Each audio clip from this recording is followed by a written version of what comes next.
আসসালামু আলাইকুম প্রিয় দর্শক, আপনাদেরকে স্বাগত জানাচ্ছি আজকের এই প্রোগ্রামে।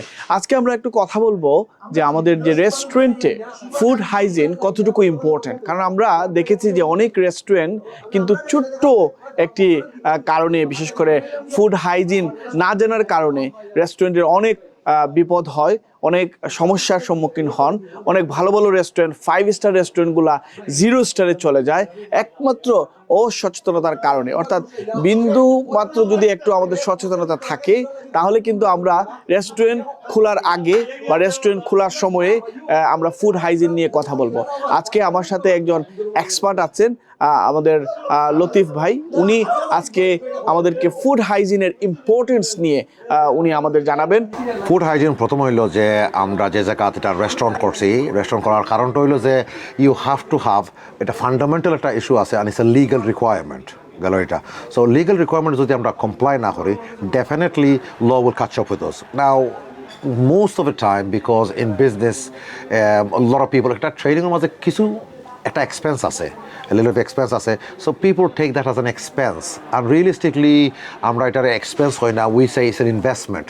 Training, whatever training you do, whether মনে হলো যে ফুড হাইজিন ট্রেনিং দেওয়া বা ম্যানেজমেন্ট ট্রেনিং দেওয়া, এটা investment Harka. Because if you যদি ইনভেস্টমেন্ট না করে নাকি কালকে যদি আপনার ইন্সপেক্টর আয় and for some reason যদি যে ম্যানেজার আসেন বা যারা বিজ্ঞ আসেন এরা যদি না থাকেন নাকি, then rest of the staff which they struggle. প্রথমে লগে লগে উইচ এরা তা ফুটি যায়, দে গেট রিয়েলি নার্ভাস হয়ে যায়। নার্ভাস হওয়ার পরে গিয়ে আর যে আনসার সঠিক জানা থাকলেও বুঝছেন তারা উত্তর সঠিক মতো দিতে পারে নাকি আর।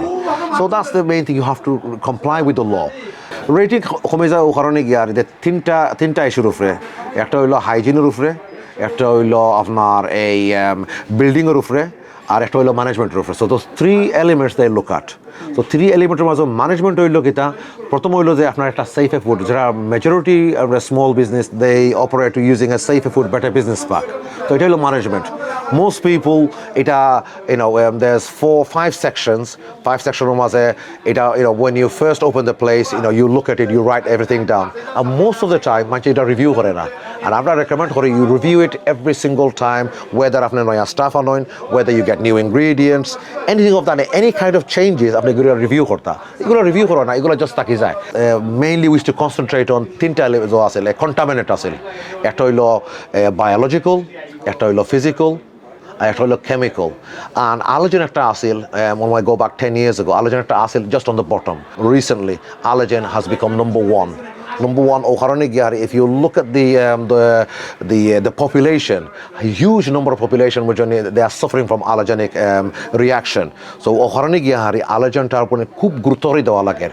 The law came in 2011, এরপরে নতুন ল আইছে 2 years ago, and again এটা হইলো labeling law change হয়ে গেছে। So at the bare minimum which কোনটা করার দরকার আছে যে allergen যেটা আছে, you got your 14 allergeনের মাঝে একটা matrix কই আমরা, matrixের মাঝে 14টা আছে। so you get a ডিশের মাঝে for example একটা চিকেন কুরমা আছে, you look at the 14 allergen যেটা আছে এটার মাঝে আপনি মার্কিং করলে, but make sure you do it accurately.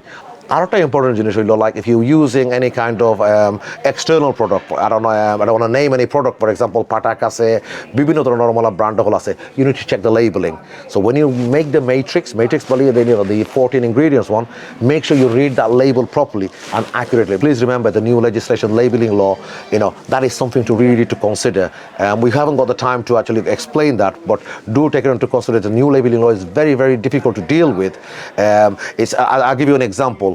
এটা হইলো কিতা, মানে as a takeaway you can probably get away with it. If you get any telephone order, that's okay, but any pre-packed food, for example যদি শুক্র শনিবারে রেস্টুরেন্টের মাঝে যদি আপনি রাইস প্যাকিং করে রাখি দেন, and then somebody comes into your restaurant and orders that food, right, and that is already pre-packed, এটা মধ্যে আপনার লেবেল লাগাইন লাগবো। সো এটা হলো pre-packed, anything pre-packed. So এটা বাক্কা লম্বা legislation, it take a long time to understand it, but please do consider it as well. The other thing হইলো that most of the time people they are not really being very proactive বলতে কি, you take things by the law and your understanding and try to make things happen. Particularly in the food industry, you have to take that seriously because food related can lead to food poisoning. So আমরা main কথা হইছে কিটা, we're trying to avoid food poisoning, not only for the customers but also for our staff as well.